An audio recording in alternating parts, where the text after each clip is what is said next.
In 1907, Britain and France embraced Russia. They used honey, in a triple alliance, Britain, France and Russia.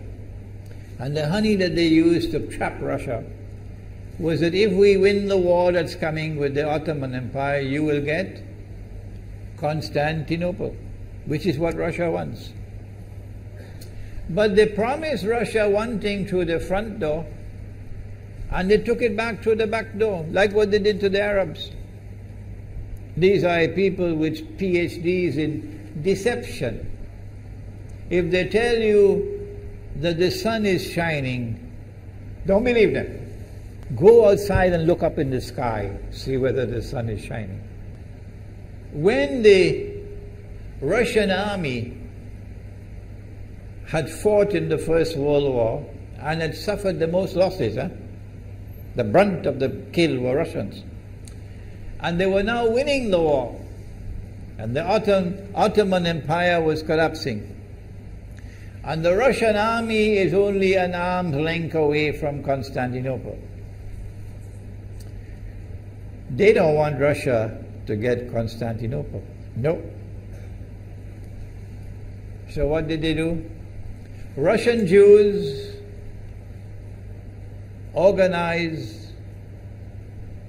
and executed the Bolshevik Revolution, which overthrew the Russian monarchy. They killed the Tsar and the whole family, overthrew the government, and took Russia out of the war. So the Russian army had to stop in its tracks and could not go to Constantinople. In other words, the Russian Jews stabbed Russia in the back. They did more than that. They brought communism. Communism is not Russian. These dum-dums don't understand that. Communism was created to destroy Russia. Why don't these dum-dums understand it? Communism is not Russian. Communism was created to destroy Russia, to destroy the Russian Orthodox Church. So they brought communism in the Soviet Union. And for the next 60, 70 years, this Zionist-created entity called the Soviet Union waged war on religion, waged war on the Russian Orthodox Church, killed the priests, closed down the monasteries and churches and so on. 60, 70 years. And then, when the appropriate time came and Israel came into being, it is this same Soviet Union which opened the doors for millions of Russian Jews to now migrate to Israel. If you go to Israel today, you might believe you're in Russia. So many people speaking Russian. These are the Russian Jews. And then the Soviet Union, 6 years after Israel came into being, did something strange and mysterious. Crimea is Russian territory. Crimea is a part of Russia. The Soviet Union decided to give Crimea as a gift to Ukraine. Why did they do that? The historians don't tell you. So let Imran tell you.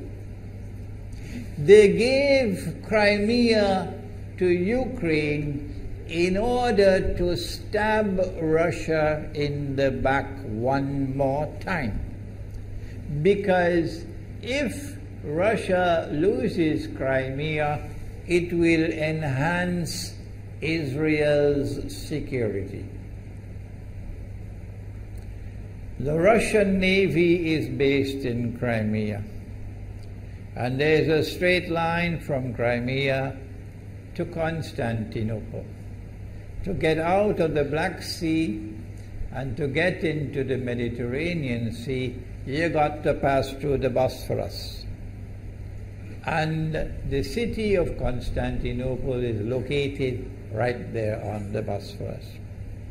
So they gave Crimea as a gift to Ukraine.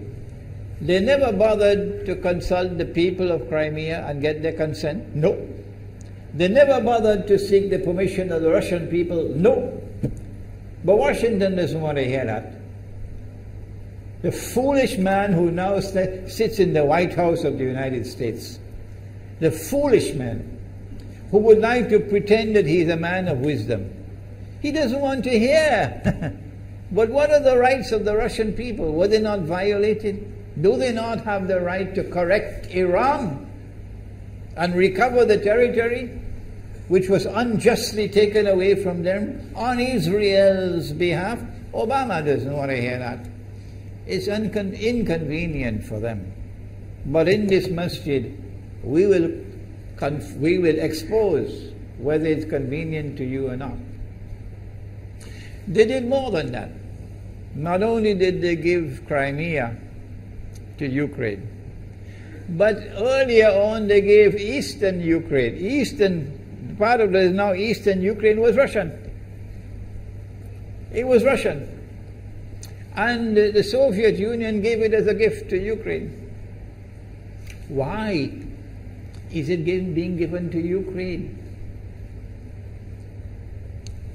Answer is that when the proper moment comes, the same people who brought the Soviet Union into being now have a method by which they can cause it to collapse. The method that they're using now in Venezuela, popular demonstrations, they did it in Egypt, they did it in Tunisia, they are masters of that. They did it with the Soviet Union. I used to think that the Soviet Union collapsed because of Allah's kindness. But I was wrong. No, it was the Zionists who brought down the Soviet Union because they didn't need it anymore. Like tomorrow they wouldn't need you anymore, Saudi Arabia. And they wouldn't need you anymore, Islamabad. When will you understand that? They'll just throw you to the dogs. You served them long enough. So they brought down the Soviet Union. Why? So that Ukraine might emerge as an independent state. That's danger for Russia. They prepared the way. And now Ukraine emerges as an independent state. So the rope is around Russia's neck now. And from that day, when the Soviet Union collapsed, until yesterday, the relationship between Russia and Ukraine was always problematic. But the people of Ukraine still had the good sense and wisdom to appoint a government that was pro-Russian. The Zionists decided it's time for us to use our, the street demonstrations. And last October, November, December, the world witnessed Caracas all over again. And eventually, the Zionists got what they wanted. You have the money, and you can send in your special people, snipers who will kill, and so on, throw petrol bombs and so on. And eventually they got what they wanted. They created enough havoc. May Allah protect Malaysia from that. Ameen. Ameen. And the president of Ukraine fled. He's a democratically elected according to your method, Mr. Obama, according to your system. He's a legally elected president of Ukraine. And he had to flee. And these hypocrites in Washington and London and Paris who would like us to believe that they are honorable men. They are not. Instead of standing on the side of the legally appointed president and demanding the rule of law, they all showed their colors as hypocrites in immediately recognizing the new government in Ukraine. The new government in Ukraine is anti-Russian. That's what they wanted. That's why they brought down the Soviet Union, to bring in a Ukraine into being as independent state, and then to eventually get an anti-Russian government in Ukraine. If by Allah's kindness Putin had not intervened and been so spectacularly successful, this is what the plan would have been. The new government in Ukraine would have joined NATO, and Russia could not stop it. And when the new government in Ukraine joined NATO, NATO will then send its armed forces into Ukraine. It could include nuclear weapons. Then Ukraine will pick a fight with Russia and decide that Russia must now vacate Crimea. Shut down your naval base. The rope is now tightened around your neck.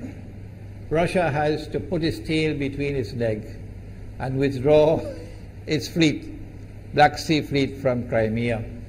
Russia is no longer a naval power. Crick crack, you finish.